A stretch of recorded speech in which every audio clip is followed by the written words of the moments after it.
Biomekanik adalah ilmu yang membahas aspek gerakan pada makhluk hidup. Ilmu biomekanika membahas mengenai manusia dari segi kemampuannya seperti kekuatan, daya tahan, kecepatan, dan ketelitian. Di dalam mempelajari biomekanik, kita berpanduan pada hukum dasar biomekanik, yaitu hukum Newton yang dirumuskan oleh Isaac Newton di tahun 1643 untuk mempelajari gerak mekanik pada makhluk hidup. Hukum mekanika yang dicetuskan oleh Isaac terdapat 3 poin, yaitu hukum 1 Newton, hukum 2 Newton, dan hukum 3 Newton. Pada hukum 1 Newton, maksudnya adalah benda diam akan tetap diam. Jadi, benda yang mula-mula diam akan tetap diam, dan benda yang mula-mula bergerak lurus beraturan akan tetap lurus beraturan dengan kecepatan yang tetap. Pada hukum 2 Newton, maksudnya adalah benda gerak karena pengaruh kecepatan massa benda. Lalu, pada hukum 3 Newton, maksudnya adalah aksi sama dengan reaksi. Jadi, ketiga hukum Newton tersebut dapat memberikan gambaran dari hubungan antara gaya yang bekerja di suatu benda dan gerak yang disebabkan.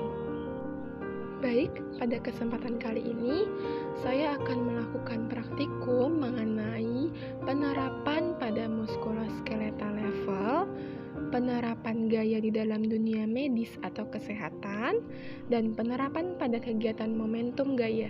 Berikut ini adalah video praktikum pada penerapan muskuloskeletal level. Kegiatan yang dilakukan tersebut termasuk ke dalam contoh first class lever atau kelas lever pertama, yaitu pada saat kepala kita diam, dengan posisi tegak, kepala tetap memiliki gaya dengan keadaan titik tumpu atau titik fulcrum berada di antara titik gaya dan titik resisten. Pada kegiatan ini, titik tumpu berada di atlanto-occipital joint.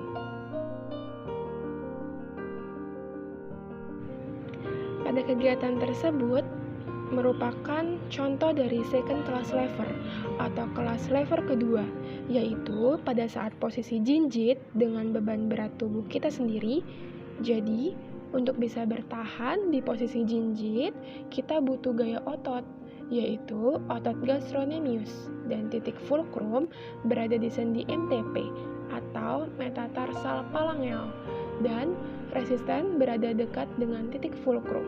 Jadi, pada kegiatan ini, gaya berat ada di antara titik fulcrum dan otot.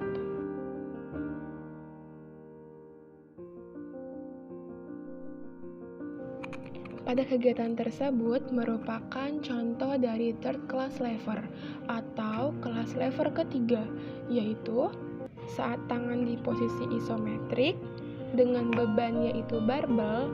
Untuk bisa bertahan pada posisi tersebut dibutuhkan kontraksi otot, yaitu otot bisep, untuk mempertahankan gaya. Saat terjadi kontraksi, titik fulcrum ada di insertion atau siku dengan gaya yang lebih dekat dengan titik fulcrum. Jadi, pada kegiatan ini gaya otot berada di antara titik fulcrum dan gaya berat.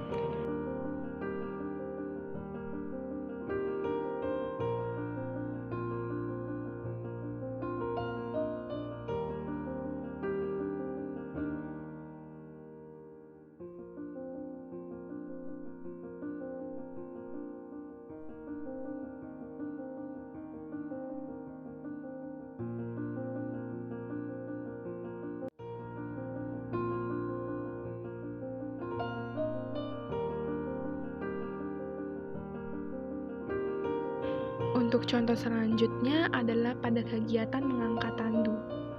Pada kegiatan mengangkat tandu, gaya yang diberikan untuk mengangkat tandu harus seimbang dan sama besar. Artinya, jika gaya yang diberikan berbeda, maka akan membuat tandu tidak seimbang, lalu tandu akan terjatuh. Contohnya, untuk mengangkat tandu, berat badan atau massa orang yang kita angkat di tandu tersebut sebesar 40 kg. Maka, gaya untuk angkat tandu ini adalah 400 Newton. Oke, pada kegiatan terakhir merupakan praktikum terakhir yang saya lakukan, yaitu kegiatan momentum gaya pada bola.